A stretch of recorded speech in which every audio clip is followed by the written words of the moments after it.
ay magdi-dinner ngayon at iba't ibang klase ang ating niluto sa ating tuna. Meron tayo kinamatisang, meron tayong ginataan, at syempre meron tayong prito. Mayaman tayo, tatlong putani ang ulam.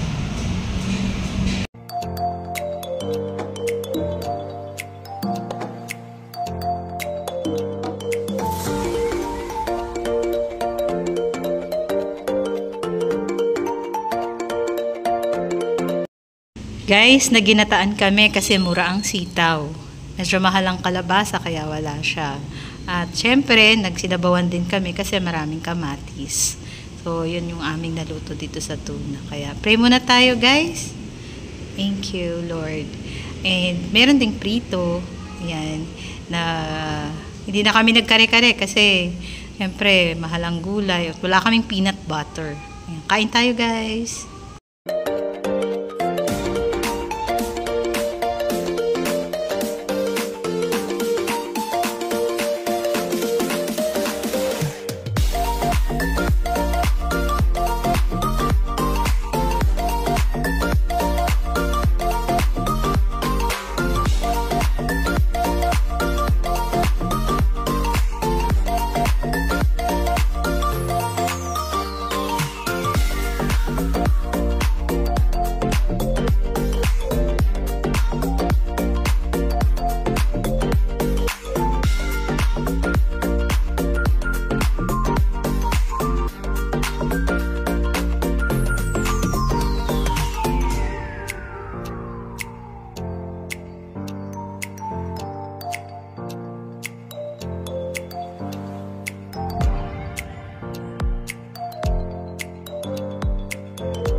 Kung bibilhin mo to, medyo mahal na. At kung kakain kami sa labas, medyo mahal yung aming mga gastos. Pero dahil nagluto na lang kami dito, mas malaki yung natipid namin. So tingnan nyo naman, meron na kaming sinabawang tuna, meron pa kaming ginataang tuna, meron pang pritong tuna. So magkano lang ang nagastos dito. So worth it talaga na ikaw ay magkaroon ng lutong bahay kaysa kumain sa labas, mas magastos. So sa panahon ngayon dapat maging practical ka rin.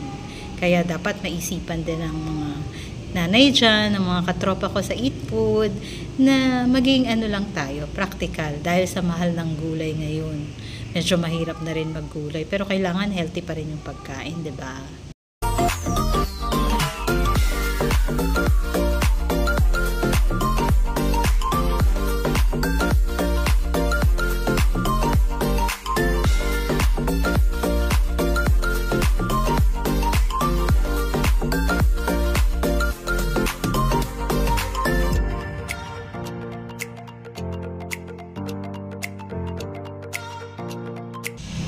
Guys, I hope na nag-enjoy kayo sa inyong pinanood. Kaya sasabihin ko palagi sa inyo, kapag gutom ka, kumain ka!